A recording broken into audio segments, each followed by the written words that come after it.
এয়ারপোর্টের থেমে গেলেও পথে বসিয়ে দিয়ে গেছে শত শত ব্যবসায়ী ও তাদের স্বপ্নের প্রতিষ্ঠানগুলোকে। চোখের সামনেই ছাই হয়েছে হাজার হাজার কোটি টাকার পণ্য। ঢাকার হজরত শাহজালাল আন্তর্জাতিক বিমানবন্দরের ৮ নম্বর গেট সংলগ্ন কার্গো কন্টেইনারের আমদানি কার্গো শাখায় ঘটনায় দেশের ক্ষুদ্র থেকে বৃহৎ সব পর্যায়ের ব্যবসায়ীর পণ্য ছাই হয়েছে। এর মধ্যে তৈরি পোশাক থেকে শুরু করে ই কমার্স উদ্যোক্তাদেরও পণ্য রয়েছে। সব মিলিয়ে প্রাথমিকভাবে ১০,০০০ কোটি টাকার ক্ষতির আশঙ্কা করা হচ্ছে। ব্যক্তি পর্যায়ে গেলে এই ক্ষতির হিসাবটা অনুধাবন করা যায়। ঘটনা শুনে বিমানবন্দরে দৌড়ে এসেছিলেন এই ব্যক্তি। সাংবাদিকদের সাথে কথা বলতে গিয়ে তিনি হাউমাউ করে কাঁদছিলেন। দাবি অনুযায়ী তার ১০০ কোটিরও বেশি টাকার মালামাল ছাই হয়ে গেছে। সরকারি প্রতিষ্ঠানের সাথে ব্যবসায়িকভাবে যুক্ত এই ব্যক্তি জানান, একদিন পরেই তার অর্ডার ডেলিভারি দেওয়ার কথা। তবে এর আগে বিমানবন্দরের কার্গো ভিলেজের এই ঘটনা ছাই করে দিয়েছে ১,৩০০ কেজি মালামাল। স্ট্যান্ডার্ড গ্রুপের এই কর্মকর্তা তো আক্ষেপ করে বলেই ফেলেছেন, যে অবস্থা আমাদের উপর ফেলে দিল, এখন আমরা দোষ করছি না, আল্লাহ আমাদের উপর ফেলে দিল সেটা বলতে পারবো না। স্ট্যান্ডার্ড গ্রুপ বাংলাদেশের বৃহৎ শিল্প প্রতিষ্ঠানগুলোর একটি। তাদের গার্মেন্টস সেক্টর আছে। এই সেক্টরের কাঁচামালের বড় একটা অংশ আমদানি হয় শাহজালাল আন্তর্জাতিক বিমানবন্দরের মাধ্যমে, কারণ দেশের সবচেয়ে বড় কার্গো ভিলেজ এই বিমানবন্দরে। অন্য অনেক প্রতিষ্ঠানের মতো প্রতিনিয়ত স্ট্যান্ডার্ড গ্রুপের আমদানিকৃত মালামাল আসতে থাকে।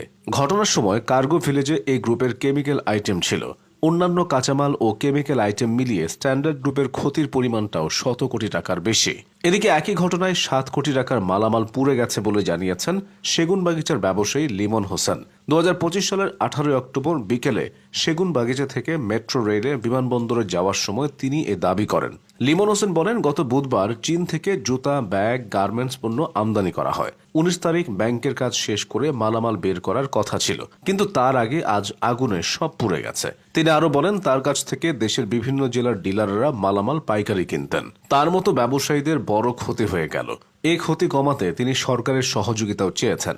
মর্মান্তিক এই ঘটনায় নিদারুণ ক্ষতির শিকার হতে হয়েছে দেশের অনেক অনলাইন ব্যবসায়ীকে। তাদের একজন খান সাদাত রাকিব।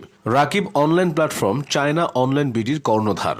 শাহজালাল আন্তর্জাতিক বিমানবন্দরের কার্গো ভিলেজে তার ১১ কোটি টাকার মালামাল ছিল, যার সবই কয়লা হয়ে গেছে। ভারাক্রান্ত হৃদয়ে তিনি ফেসবুকে দেওয়া এক পোস্টে লিখেছেন, শূন্য হাতে শুরু করেছিলাম, আবার শূন্য হয়ে গেলাম। এই ছোট ছোট অনেক আমদানিকারকও নিঃস্ব হয়ে গেছে। তাদের মধ্যে একজন হলেন ফ্লোরা বিডির স্বত্বাধিকারী ফারদিনা রহমান। ফারদিনা মূলত কাজ করেন মেয়েদের প্রসাধনী পণ্য নিয়ে। অনলাইনে তার প্রতিষ্ঠানটির মাধ্যমে অনেকের কাছে সেসব পৌঁছে যায়। শাহজালাল বিমানবন্দরের কার্গো ভিলেজের অগ্নিকাণ্ডে তার লাখ টাকার মালামাল ছাই হয়েছে। তিনি ফেসবুকে লিখেছেন, আমার অনেক বড় একটা শিপমেন্ট এখানেই ছিল। অনেক প্রোডাক্ট রিস্টক হওয়ার কথা ছিল। যাদের কাছ থেকে আমরা আনি তারা বলছে সবই পুড়ে গেছে। আমি জানি না আপনাদের কি বলবো, পুরে সব শেষ। ক্ষতিগ্রস্ত ব্যবসায়ীদের একজন ইলেকট্রনিক্স পণ্য আমদানিকারক জাহাঙ্গীর আলম। তার ইলেকট্রনিক্স পণ্যের ৪৮৬ কার্টন ছিল, সব পুড়ে ছাই হয়ে গেছে। জাহাঙ্গীর আলম জানিয়েছেন, তিনি এই পণ্য চালানের বিপরীতে ২০ লাখ টাকা শুল্ক করও পরিশোধ করেছেন। এক অগ্নিকাণ্ড সব শেষ করে দিল।